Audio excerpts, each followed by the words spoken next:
Good evening, everybody. Happy Fashion Tuesday to you. Welcome to our first career empowerment session tonight. I have the incredible Samuel Alexander with me, but I'm going to show you a couple of slides here real quick. Let's see. First time operating this screen here. There we go.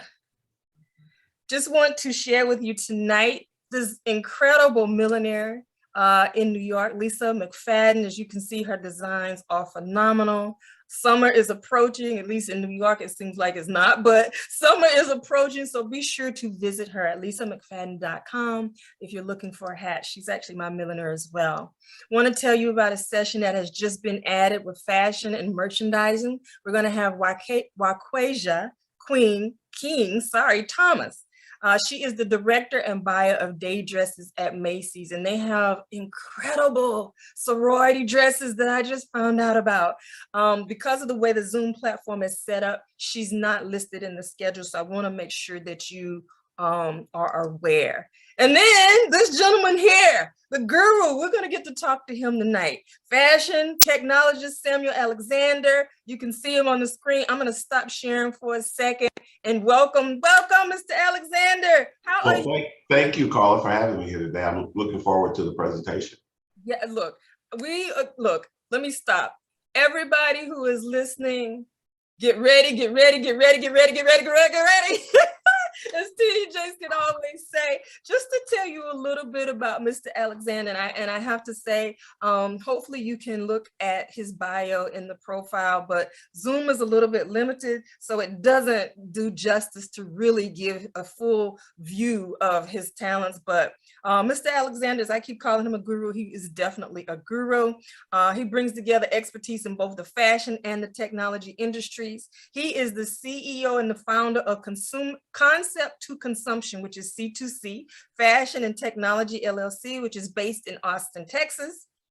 He has been seen in Forbes, WWD, Apparel Resources, Austin Business Journal, Thrive Global. He's all over the place. He's incredible. Speaking at numerous seminars. He's just coming off of a seminar, so we are really fortunate to have him tonight. Again, that's just a little snippet of what you're going to experience tonight. I thank you so much for this. As you and I were just talking backstage, the future is now. You know, is now. So everybody, you can put in questions. I'm going to have the chat open, so I will see those later. You know, as you're thinking, I'll try to see if I can scroll back through them, but just hold off on them for a second. But Mr. Alexander, let's just kind of dive right in. Sure, let's go. Let's get it on. Okay, treat me like a baby. All right, I'm gonna walk you through it. Okay. And I have a slide that he has put up. You know what? I'm going to share that just really quick right now. Let me get to it and then I'll share it. So y'all can have an idea of what you are in for tonight. This is a little bit about what he's going to talk about, but I'm just showing that to you up front. And as we get into the conversation, I'll come back to it so he can kind of walk us through it. But that's just an introduction. So COVID, that's the topic. Did COVID put fashion on steroids, or was it already on steroids before COVID? Nobody knew what Zoom was 2 years ago. Now everybody in the world knows what Zoom is. So basically it forced people into the digital world that really weren't planning on going there. And it also made people adapt faster than what normally they would have. So we are basically have moved into a digital world, and they're having trouble getting people to go back to a physical world now, because most people don't want to go back to these offices anymore, because when you have a quality of life versus a quantity of life, then you find out that there's something more valuable than money. So what really is fashion technology, and why is it important? There's always been fashion and technology. It's just now that we're adding sensors and all kinds of fibers that are unique to the past history of the fashion. But you know, there's so much technology in our fashion industry that most people don't realize. Our industry is a $2.2 trillion industry. We employ over 600,000 people globally. So it's a major industry. We're the number 2 industry as far as the polluter to the petrochemical industry. And that's what my goal is to make us more sustainable and decrease our CO2 outlet that we have. We destroyed 20% of the water that's wasted in the world that we're responsible for. And 80% of all the products that we make end up in a dump. Wow. So we have to do a lot of changing and about the industry to really bring it into perspective of what we're have to dealing with. And there's going to be something that people are going to learn about shortly called carbon credits. And the companies that manufacture products that end up going in the dumps are going to have to buy carbon credits to offset the damage they're doing to the earth. Even China's coming out now with carbon credits. So what are the carbon credits? Excuse me? I'm sorry, go ahead. There's a whole nother business out there with carbon credits, and carbon credits is probably going to be bigger than crypto, like what we were talking about earlier, because we're going to have to clean up the atmosphere completely. And what are the carbon credits?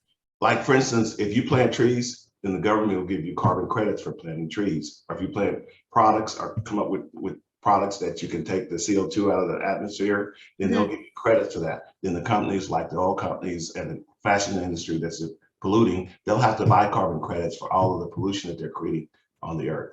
So it's going to have to be, it's going to be a cleanup process based on the companies that create the pollution. They're going to have to pay for it now.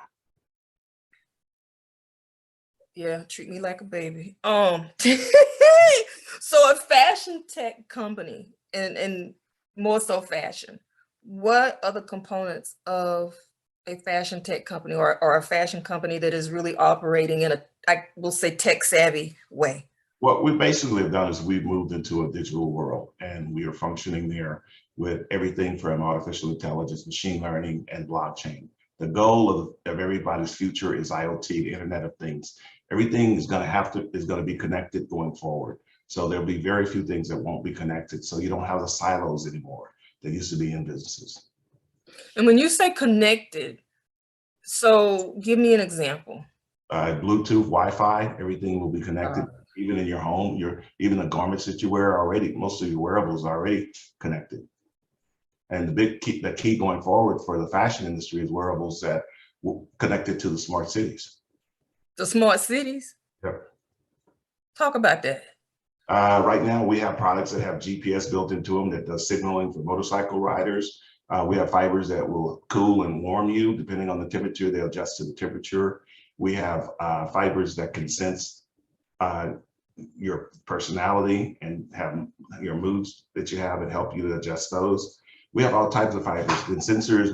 We can do pretty much sensor anything of your body functions and use artificial intelligence and machine learning to do preventive medicine versus catastrophe medicine. This is correct. Okay,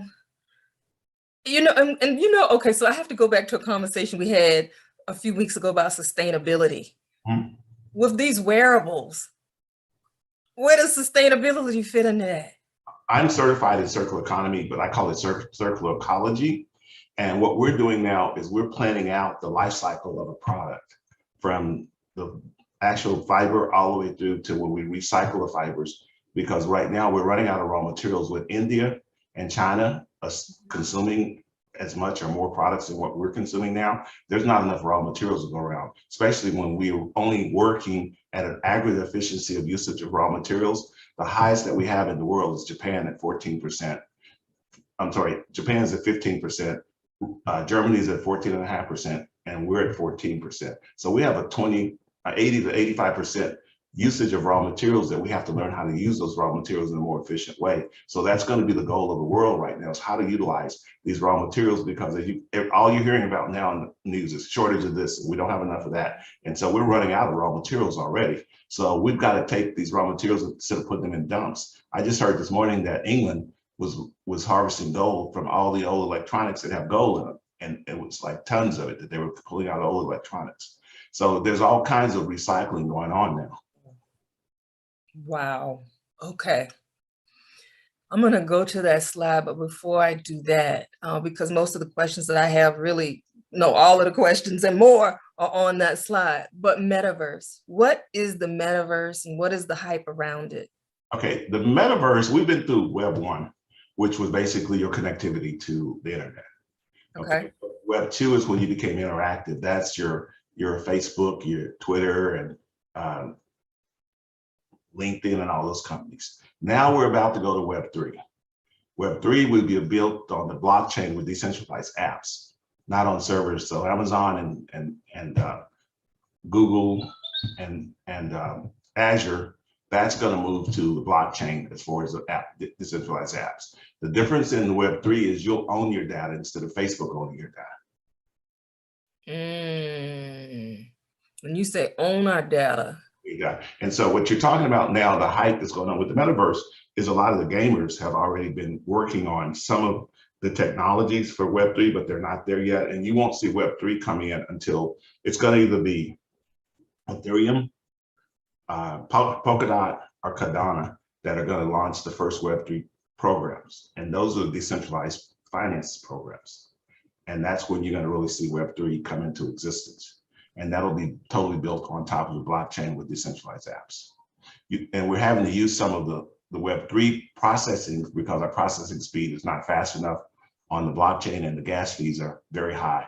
So we're going to use some of the Web2 technology to do faster processing.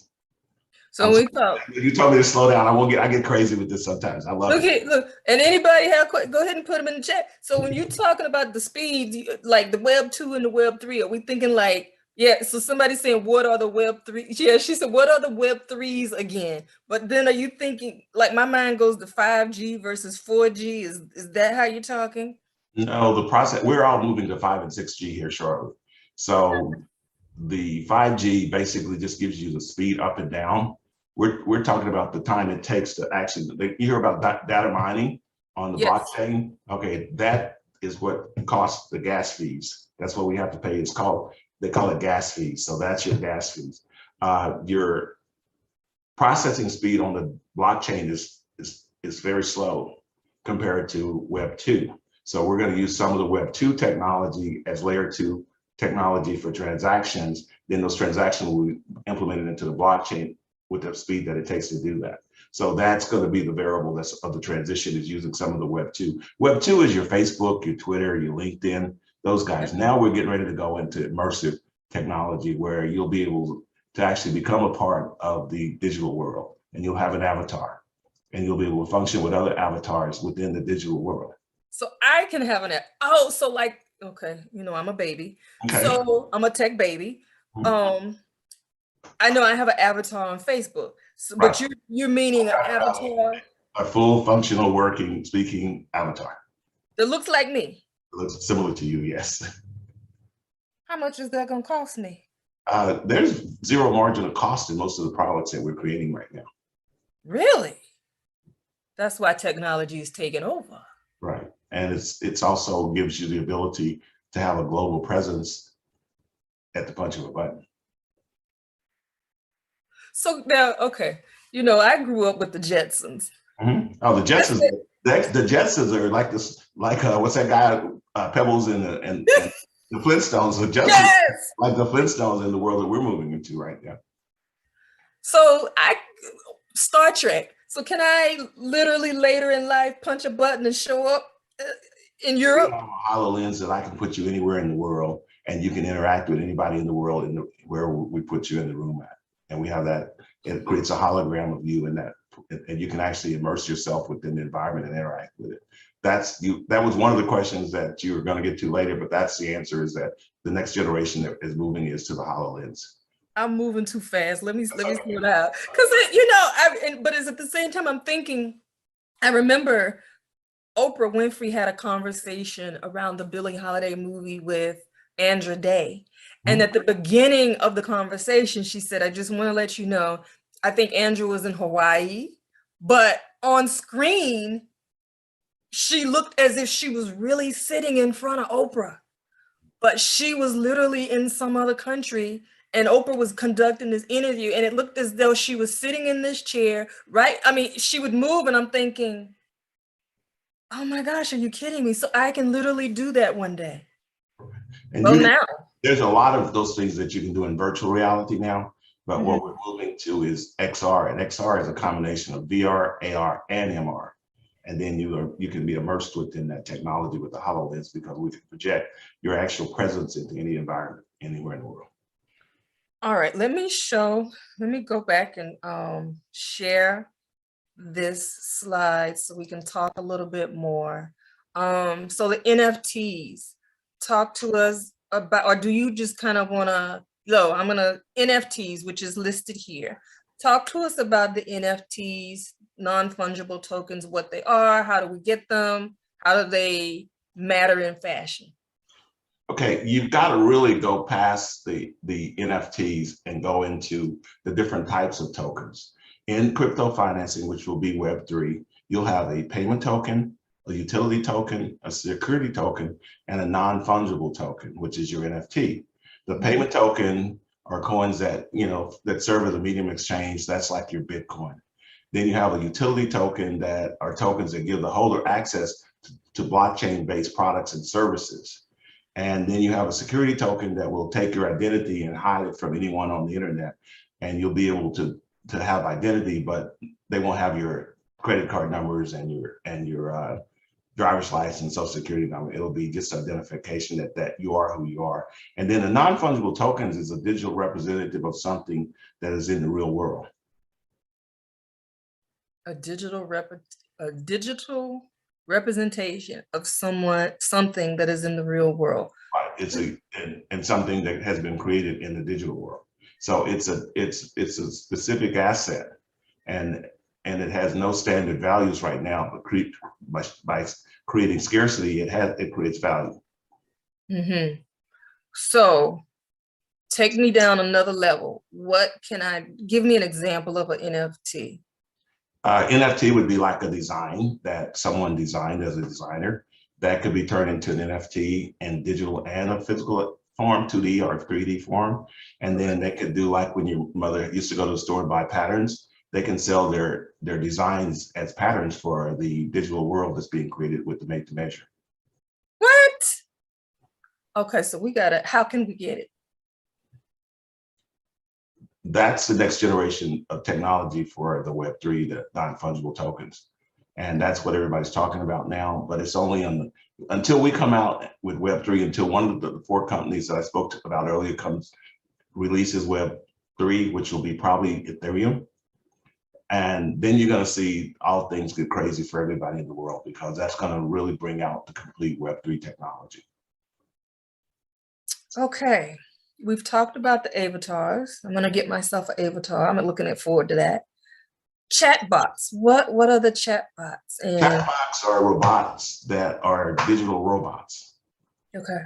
Chatbot, we can basically use a chat box to train employees. We can do customer service with chatbots. They are basically digital bots that have artificial intelligence as language built on top of machine learning. So they're intelligent, interactive bots. And what could I do? Well, you just explained it, to training. So would a chatbot be something that they're using in a fashion school? Or chatbots can be used for, like, we're using them right now for customer service. We use them to help people understand the technology. If you don't have a question, a chatbot will pop up and you can ask a chatbot question. We'll go through and use the technology that we're developing right now. Questions that I see popping up already on the screen here, those kind of questions can be answered by the chatbot.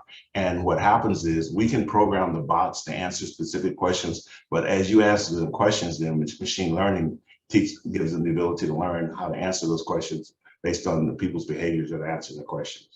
Okay, so would it be a good idea for a fashion individual to have a chat bot on their website? Yes, and you can get basic chat bots. You can get the ones that just basically you can type a question and then somebody can it'll type a quick answer back, and it won't be, unless you train it, it won't give a real specific answer, but you can have basic ones that already have just basic answers that come up and answer, well, we can contact you later. So those are chat bots, but those are very simple chat bots. The ones we have are actual avatars that can speak and communicate and also understand and learn from you. Take us through, I've asked about some of these things, but take us through a tour of this slide. Okay, the slide that I showed you is basically what we are talking about overall today as far as the new technologies that we're implementing into the fashion industry. And when I say fashion industry, there are no more silos in any industry anymore. What we're looking at is in the middle here is IoT, Internet of Things. Internet of Things means that everything will be connected that can be connected. The only thing that won't be connected are the things that will have that. The things that will have value are the things that cannot be connected. In the far left screen there, you have VR, AR, MR, and then XR. VR is when you go physically into the digital world and you're functioning inside of the digital world, like with a headset. AR is augmented reality, where we bring the digital world to the real world. And then MR is when we bring the digital world to the real world and mix it in the real world. Then XR is when you go completely into the holograms and you actually are immersed to a digital world in the real world.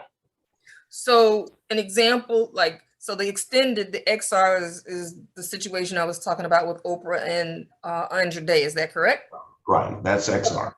Okay, and then the VR is I know someone who has one of the exercise pieces of equipment, but she puts it on her head and she's actually exercising, fighting in the air. I don't know. Am I thinking right? That's virtual reality, correct. Okay. Is that going into, which one of these pieces involves the dressing rooms? Okay, then you have artificial intelligence and machine learning and robotics, and then you have bots are robots. Robots are the physical version of the bots, and bots are the digital version of the robots. What you're looking at is what we're going to use artificial intelligence for is marketing intelligence, trend prediction, robotics in the clothing production, product customization, customer service, quality control, design and buying, chain inventory management, AI personal assistant 3D bots, avatar fit for personal shopping. That's where your avatars come in with the artificial intelligence and the either virtual or augmented reality. Then you have personal shopping. Oh my gosh. Then you have the blockchain, and the blockchain you will use it for transparency of the supply chain, intellectual property, product authentication, no more knockoffs, because we'll put a chip in everything and it'll be identified with your phone that it's real. And it'll be locked into the blockchain that's a real product because the chip will relate back to the blockchain. Real-time inventory visibility, blockchain factoring and finance, blockchain contract and data sharing, decentralized and peer-to-peer integration, decentralized finance, which is your cryptocurrency and your tokens, and then your dApps, which are decentralized apps, and NFTs on the back end.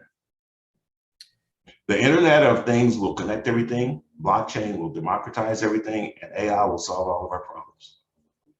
So all of this. That's the new world right there, what you're looking at. Lord knows we don't have time to go through all of it tonight, but this is important. If we don't get this, I always say we're going to be left behind. So with me saying that, is that a real statement? Well, just to give you an idea that you asked me about chatbots, that market right now is going to be in the next year a $6 billion market. And you can use bots to train new employees and onboard them. It interacts with customers and gain informational feedback. It sends potential customers to your marketing phone. We have spiders that are bots that can actually go out and find your customers and bring them back to you to buy your products. Research and spiders? Wait, you said spiders? Spiders go out over the internet and they search the whole internet and find the compatible customers for you and bring them back to you versus having to try to blast information out to all these people that it doesn't have anything in common with. So we can identify the customers with spiders based on profiling. And they'll go out and find the customers that are desirable customers for you and bring them back to your marketing phone. All right, I'm gonna conducting surveys, lead generation, and retail e-commerce sales and customer support. This is, I told y'all to get ready. I told you to get ready. I'm gonna stop sharing this for just a moment here. Let's see, let me stop sharing it. I'm gonna come to those questions. This is, what does the implementation of technology bring to fashion for the designer? Right now, it's given us the ability to reshore our industries back to the US because our industries went offshore because of labor costs. And so what we're having now is the ability with the state-of-the-art factories that we're putting in, that we can actually bring our products back to the US and make them here in country. Not only that, we're not having to make mass quantities because we can also design one product at a time with the new technologies. And, just the whole industry from the retailer to the consumer, talk about that, how. The biggest thing that it's going to do for everyone in the ecosystem, where there's nobody going to be eliminated from the ecosystem. It's just that their way that they do business will change and their profit margins will go up because you're going to cut all the middleman out because you're directly connected to the people versus there's a 600% markup from the factory to the consumer right now. I'm sorry, say that again. There's a 600% markup from the factory to the consumer. 600. 600, yeah. So if we cut that to half, it's still going to be better than what they're dealing with now. Wow. Okay, to answer your question even further, we have a factory now that's made to measure, and we have software where we can scan anyone with our software and we can get within half an inch of a tailor measuring you. And then it creates an avatar of you, which goes into our software. And then you can go into our software and design your own clothing. We have over 100 trillion SKUs that you can pick to design different components, fabrics, features on your product. And once you finish your product and pay for it, then it'll be 7 days, it'll be made, and anywhere from 5 to 10 days, it'll be at your front door. So I, as a consumer, can do that. You can do that now. And designers. Okay, how can a designer? Okay, the difference, and also I want to identify the difference between couture and made to measure. Made to measure is basically the clothing that everyone wears every day. We can't do couture clothing on the type of technology that we're using right now. Only thing that they can use it for is some of the design processing with the 3D renderings. But as far as us being able to do some of the couture things, it's just not there yet. So you're doing more of the ready to wear then? Ready to wear products, right? Jeans, t-shirts, jackets, blazers, suits, dresses, skirts. Which is probably, I hate to say this, but I'm concerned for the designers. Because I know there are times when I go into a store and I buy garments, even though they're ready to wear, I still have to have them altered. But if you're telling me, going back, if I understood correctly, this item, this computer is going to really image me. I'm using that as a word because I don't know all the technology, We create an avatar view based on scanning it with the phone. We use artificial intelligence to get the fit exactly to your specifications. And then we also adjust it to the region of the world or the country. Even within the US, there are different fits in the US that we have to adjust for because of the way that people function in their day-to-day lives. I'm done. So what does it take? Listening to this, I'm thinking, what kind of competition is this going to create for a designer who? This is going to democratize the world for designers that don't have the financing to create their own lines, because you'll be able to use the 3D design software that will help you do your first patterns correctly versus having to go back and make sample after sample after sample. In our original days, we used to make as many as 6 samples before we got to a production sample that was correct. So that's eliminated now with the 3D design. So that's a cost-effective way. Then the other side of it is with the made-to-measure products that we're doing with the new factories that we're building here. You'll be able to have one-offs instead of having to build out. The minimum right now, even on a factory here in the US, if you can get it, it's 100 pieces per style. And with a young designer, that's a lot of units that they have to do, especially if they have 20 styles in a line, then that's 2,000 pieces that they have to buy up front before they can actually manufacture a product line. And what's going to happen now is a designer can design their products, and then they can actually make one of a style for the customers as they go online and buy the products. And what does a designer need to have to do this? There's 4 softwares out there, and I'm going to stumble with the names, but one of them is Optitech. The other one is Browserware. Then there's one out there called Kloss 3D. Those are 3D design softwares. And those are softwares that can actually create your avatars for you. They'll create the sizing and grading for you based on the avatar. They'll also do the draping of the fabric for you, depending on if it's silk or cotton or knits. whatever it is, it'll do the draping for you. It'll also give you the different dimensions that you need to adjust based on the fit of a garment and the grading. What type of cost? What type of investment? It's very inexpensive now because it's all software as a service, and it's either a license of a software or software as a service. So you really don't have to buy the technology anymore. You just pay for what you need as you go. Okay. Okay. So this is actually going to democratize it and going to help all the young designers that are trying to make their products to actually be able to build a product and not have to spend it. Normally when a guy come to me, and that's what I do, the designers come to me, and then I develop everything from their product development to their sourcing and the actual production of the products and then logistics. We do all that. Now that part of it is taken out of the picture because we're not going to have to make, you know, in China, it's 1,000 units per style. In the US, you can get 100, okay? So you're talking about 20,000 units if you have to do 20 styles that you have to order as a new designer. There's no way that they can do that up front. Wow. So this gives a new designer the ability to go ahead and build their line now and also create the digital forms of it. Then they can also, once they do the digital forms of their line, they can create NFTs for the digital wardrobe of people that are going to be in Web3, that are going to need clothing to wear in the digital world that they're going to be functioning. So you're going to have a digital wardrobe and a physical wardrobe. Oh my gosh.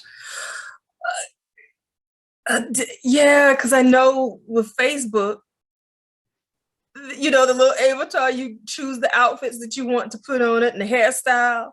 So Right. This is real. OMG. Okay. So for a company, whether it's retail, I'm gonna get to the questions, whether it's retail, whether it's design, marketing, what are some of the things that they need to think about when they're trying to implement technology to be, I want to say 22nd century, you know, capable? I'm not plugging my company, but we have a complete digital system that we do from concept all the way through consumption. And we're actually adding a legal part of it to help people set up their companies. There'll be a digital process that they'll be able to do that. So we're going to give everybody this turnkey operation that they can actually create their business, develop their products, manufacture their products, and then sell their products in our e-commerce platform, but utilizing new technology that nobody's seen yet to be able to sell their products to the customer that is desirable for their products. Mm-hmm. And what type of, now if they're, because there's different levels, different categories with, you know, being an entrepreneur, starting out mid, you know, you've made it, you know, what type of technology knowledge do they need to invest? You know, what type of knowledge do they need to begin to use, like the software that you're talking about? What are some of the things that they need to be paying attention to, you know, and not getting a knockoff software? Well, I was going to say there's the 4 major companies out there. I named them a minute ago. Those companies are the ones that are really the leaders right now in the 3D software for design. And there's some other companies out there that are free, actually, that you can download and create 3D designs with. But these companies are the main ones, and those are the ones that we're APIing into our system. And API is application integration, which means that once we do the application integration, it integrates into our ecosystems seamlessly, which means there's no more transferring, moving data, or having to send a file out. It moves right into place where it belongs within the development process of your product. So that's what an API does. And we have right now over 40 APIs that are API'd out into our ecosystem. And what are some of the considerations that, I mean, clearly you're top notch.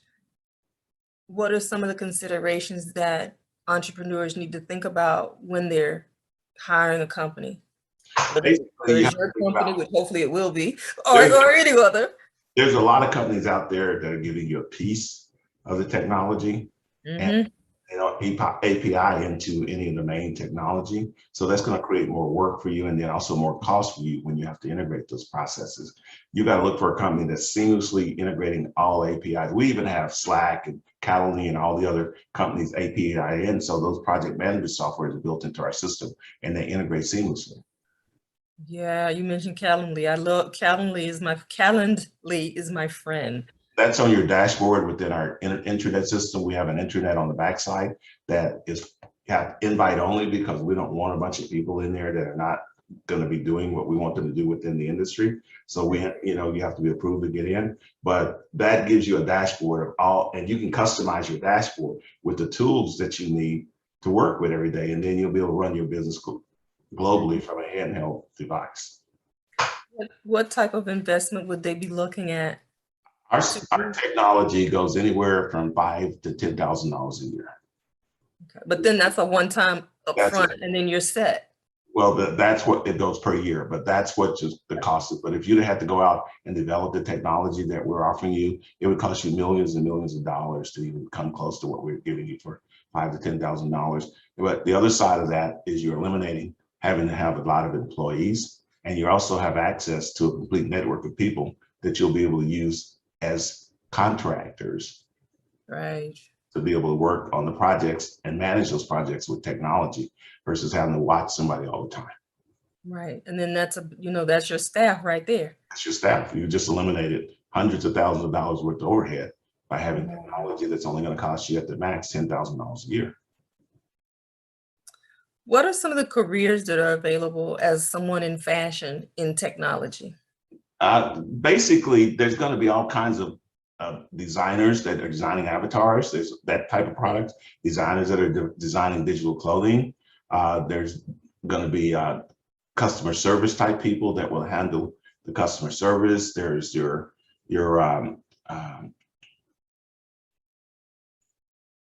people that help to implement the technology. And that's going to be the biggest part right now. It's just people that understand the technology and help people integrate it into their companies. And you got to think about the bulk of the people in this country. The problem with the fashion industry is it doesn't understand technology, and the technology industry doesn't understand the fashion industry. So you've got a huge gap. And what we try to do is bridge that gap between the fashion and the technology industry. I work with a lot of companies right now that are producing technology, but they don't understand our industry, and they're writing technology for basically companies that won't exist anymore because we already know what's going on at the retail level right now. If someone has an idea for a fashion tech item, what do they need to know? What are some of the concerns that they need to think about legally, financially, technologically?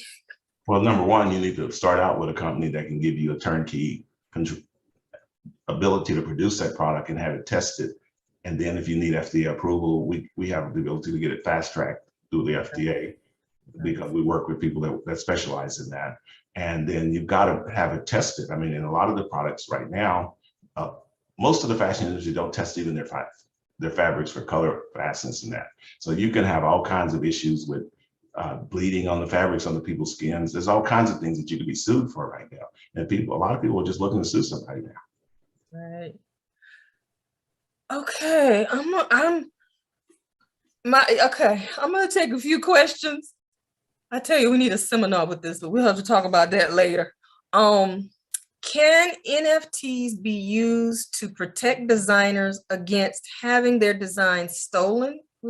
Yes, even getting compensation as they get their business off the ground.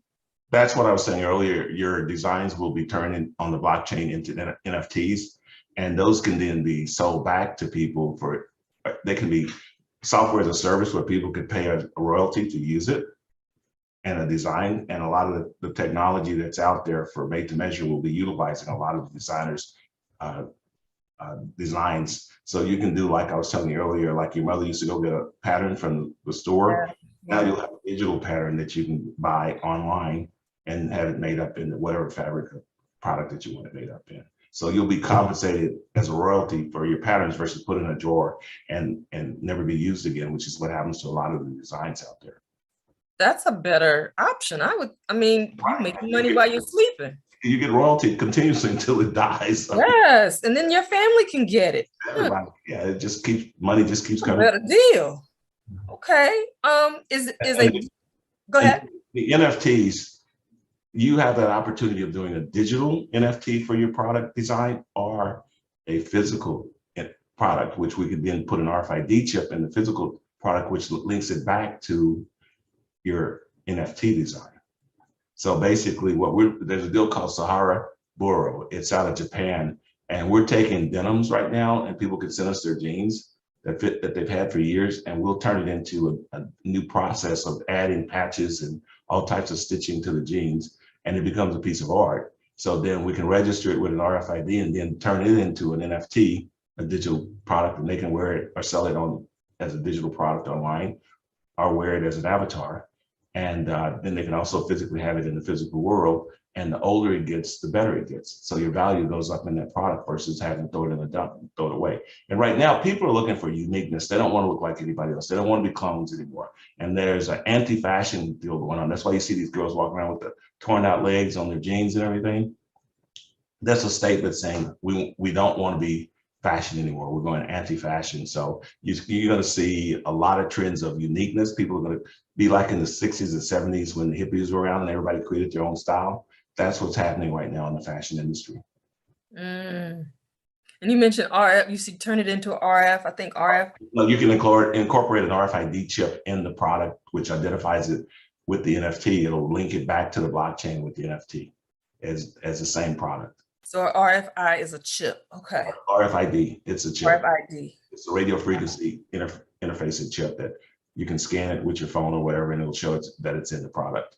And it'll give you all the information linked back to the blockchain with all the information about that product. So now is that RFID link, is that registered somewhere like with the government? Registered in the blockchain with your NFT. Okay. Okay, and I think you touched on this question. Is a digitally enhanced photo considered an NFT? Pretty much anything right now can be created as an NFT as long as you own the original design. And you don't get me legal now, because I don't want to get in myself in any trouble talking legal to you, because that's not my job. Now, we have a whole nother team of people that do that. So if you want to talk to our legal people, they'll be online also with artificial intelligence to answer your question. Got it. Okay. If anybody else has any additional questions, put them in. I know my head right now is it's a lot to soak up. I'm gonna have to listen to this again and again and again.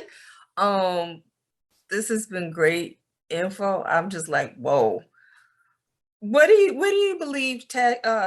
Yeah, see, I'm stuttering. Are spiders used now? That's a question. Spiders are just bots, and they're research bots. They go out into the internet, and we can program them to find anything that we're looking for in the internet. And then you have like Google and Apple and Amazon and all those guys that will sell you data. So you can identify your customers based on the data that they've collected on. And that's what's about to change with Web3. Your data won't be sold anymore. You'll own your data and be able to sell it yourself. That just empowers us. That's why I said democratization is the whole key to what's happening right now. And you'll have all the middlemen that's been taking advantage of us and making us work harder. It'll be over with. Yeah, somebody said own your data. You know, your data will be owned in Web3. That's the whole changes that Facebook and Twitter and all those guys. That's why you see them trying to change so quickly and move another direction, because they've been basically collecting your data for free and then selling it to everybody else that wanted to buy it. That's how they paid for their businesses, made a fortune off of it. Wow. So now you'll own your own data in Web3.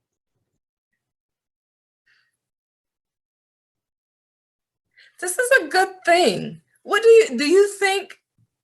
I mean, really, she's so fascinating. Do you think, what is the government going to do about this? Are they gonna, is this going to fly? The government has to go with innovation. China was stupid enough to throw all their miners out, and then they realized they threw out one of the biggest assets they had, because those guys went down to El Salvador, and now they're using the free energy from the volcanoes to do their mining. And Canada, and a lot of them came here to Texas. So we've got so much solar energy down here now. So it's all about that. So the government right now is trying to figure out, number one, how to give us regulations, which we've asked for. We need some kind of guidelines to know how many boundaries that we have.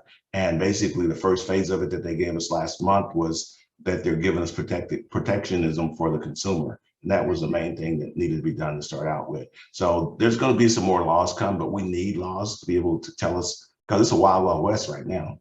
you don't know which way to go. It's just so many different angles that you can go, and what's going to be sustainable for the long term is what you have to ask yourself right now. Mm-hmm. What's next? What do you think is coming next down the road? I mean, it's now. Like I said, the future is now. It's already now. It's a quality of life. People, what good did a Ferrari or Maserati or Rolls Royce do you during the pandemic? What good did a mansion do you during the pandemic?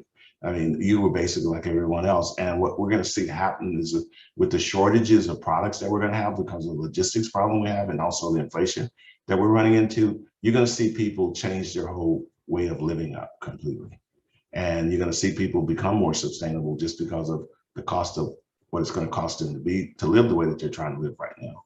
And people are going to look at the difference of if I'd have bought and quit buying those hamburgers and pizzas and all that and bought some crypto, I'd been in a lot better shape, especially when you see it going up 400 to 500% a year. I mean, how can you not be involved in it right now? Mm-hmm. Mm-hmm. She says, were you always this fascinated with this type of work, or did you kind of transition from one area of work to this? It's kind of funny, but I got into the technology business when I was at Levi Strauss, and we had laptop computers in 1975 when nobody even knew what a computer was.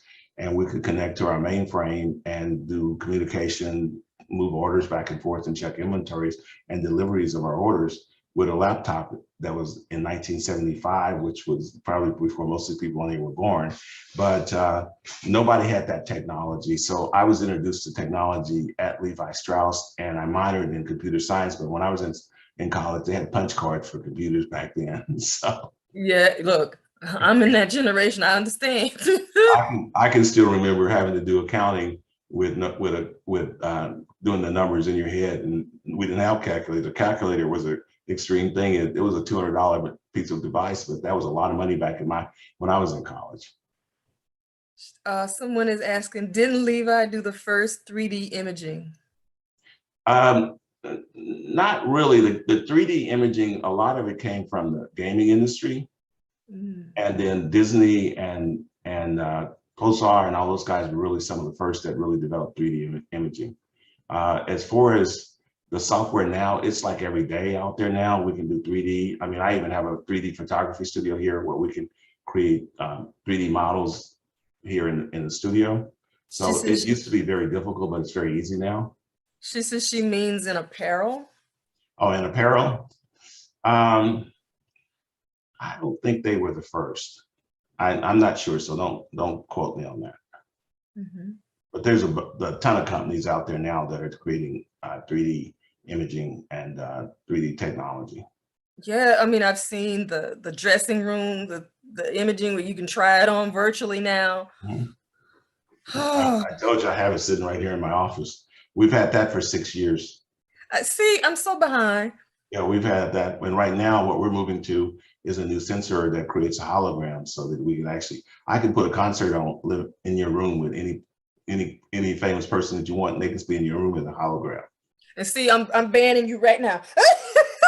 But but really, I mean, I get what you're saying, because I've heard, I mean, they were talking about a hologram of Tupac. Mm-hmm. I'm not going to those concerts because that's the devil for me. But I mean, it's just too spooky for me for that part. But what would have been spooky to you is I was at South by Southwest all this last week, and one of the products that I saw at South by Southwest, they could take any old picture and turn it into an animated picture where the person that was in that picture was speaking to you. Oh, no. No, that's the devil for me. No, we ain't going there. Okay, but anyway, moving on. No, I would probably leave the room. I would think it was a ghost. It was weird. It was an old picture in black and white that was sitting there, and the guy was talking to you just like it was, yeah. Okay, that's too much for me. But thinking about, this has been incredible. Thank you for, allowing us to hear this conversation. I know people have purchased replays, so they won't get to ask the questions, but how can people, and his information is actually in the lineup, so you can see it there, but just shoot out your information real quick for quick reference.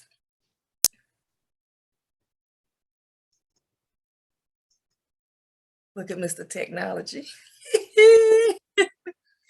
With that said, we're going to wrap up. If anybody has any final questions, go ahead and put those in the chat. I always say people are going to be left behind, but how serious is this, for people of color, going forward? What are some of the things that they need to think about, as far as competition and implementing technology? The universities and the colleges are going to help us with this right now. And that's why I work with Trisector. All of our projects now are a combination of private industry, government, and education. And so that's going to be the combination of us having, because the goal for us right now is to reshore everything back to the US. Because right now, if we have, which we do have a problem, we can only supply 17% of the products we need to sustain ourselves as a nation right now. So if you want to see something crazy, say China decided not to ship us any more products right now, this country will be gone within the first 2 months because we need them that as much as they need us right now. And that's why I don't think we're going to have a problem. Hold on, let me type this in here, as you know how us old people are. I would look, you're only as old as you feel. And with all of the technology that you have coming out of that mind of yours, you're not old at all. That's the thing. Anybody who is not up to speed right now, I'm honestly concerned for them. Well, and then this is the time that you can get up to speed. It's not too late, but you're going to have to change your viewpoint about technology, and it's not going to go away. And if anything, I mean, I laugh because if you were driving a covered wagon and I drove a Ferrari up and said, you can have this Ferrari, the first question out of your mouth would be, where does the horse go? And that's where we're at with this technology right now. People keep asking, where's the horse go on that? Because they can't let go of the analog world and understand that there's a whole new dimension in the digital world that's going to change everything about the way they understand this world. Well, people, the future is now. Take it seriously. Mr. Alexander just put in his information. I encourage you to follow him, whether it's on LinkedIn or any of the other channels that he has. I encourage you as entrepreneurs that are here, because I see one. Thank you, Lisa, saying to you, amazing talk. I definitely encourage you to, as a professional, to connect on LinkedIn. What closing thoughts, food for thought, Mr. Alexander, do you have that you want to share? Well, it's not about race anymore as far as learning this technology and the people that take the initiative to go out and learn it. And there's no book or anywhere that you can go to learn it. You're gonna have to go to YouTube and watch a lot of the videos and come up to speed. And there's tons of those type of videos out there. But right now, you're gonna have to really take the initiative to move forward, because if you don't, you're gonna get caught in the transition. And this is the largest paradigm shift in the history of the world. There's going to be 800 million jobs lost in the next 8 years to technology. The three growth areas are going to be in AI and robotics, new energy, and then any of the medical areas. That's where the growth is coming from. But the 800,000 jobs are going to be gone because robotics is going to take those jobs away. Something to think about, people. Well, thank you again, Mr. Alexander, and thank you everyone who joined. I'm going to close out the session, and just to remind everybody, tomorrow night we will have Therese Myers. She's from the luxury space. She's actually worked with Tiffany & Company for over 20 years. She is a data manager with Tiffany & Company. So yes, we need this in our schools. He's working on that. He's working. She said we need this in our high schools. Right.